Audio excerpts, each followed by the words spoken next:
జగన్నాథ పండితుడు ఒక శ్లోకం చెప్పాడండి రసగంగాధంలో. ఆ ఉదాహరణకు అనేక విధమైన శ్లోకాలు చెప్తాడు అతను.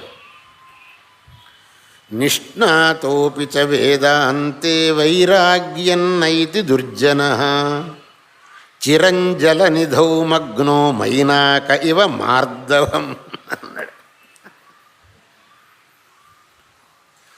ఎంత వేదాంతం విన్నా ఆ అపరిపక్వమైన మనస్సు కలిగినటువంటి వాడికి వైరాగ్యం అనేది రాదు.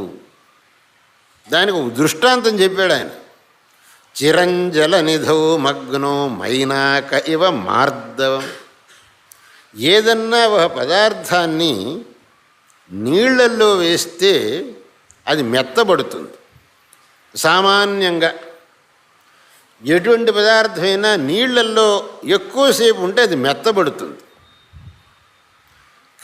కానీ మైనాక పర్వతం వేల ఏళ్లుగా సముద్రంలోనే ఉన్నది, కానీ ఏమాత్రం మెత్తబడలేదు. చిరంజల నిధౌ మగ్నో మైనాక ఇవ మార్దవం.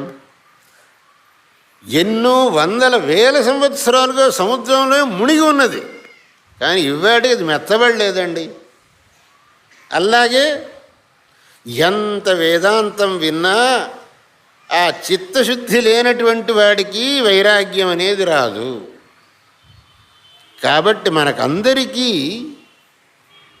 ఈ వేదాంతం అనేది సరిగ్గా అవగాహన కావాలి అని అంటే ముందర మన యొక్క చిత్తం పరిశుద్ధం కావాలి, మనస్సు పరిశుద్ధం కావాలి.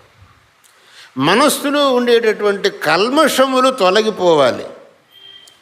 ఎప్పటి వరకు ఆ కల్మషములు మనస్సులో అలాగే ఉంటాయో అప్పటి వరకు మనకు ఆ వేదాంతం అనేది అర్థం కాదు.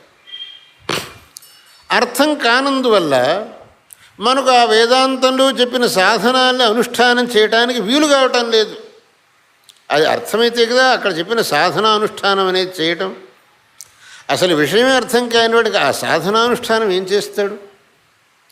ఆ సాధనానుష్ఠానం చేయటం లేదు మనం, అందువల్ల మనకు ఫలితం రావటం లేదు.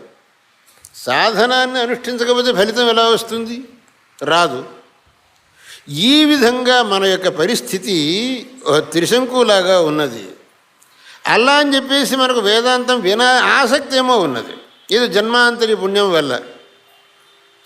ఈశ్వరానుగ్రహాదేవ పుంసాం అద్వైత వాసన అని చెప్పి ఏదో జన్మాంతంలో పుణ్యం చేసినందువల్ల ఎక్కడైనా వేదాంతోపన్యాసం జరిగితే అక్కడ పోయి కూర్చొని విందామనే మనసేమో కలుగుతున్నది.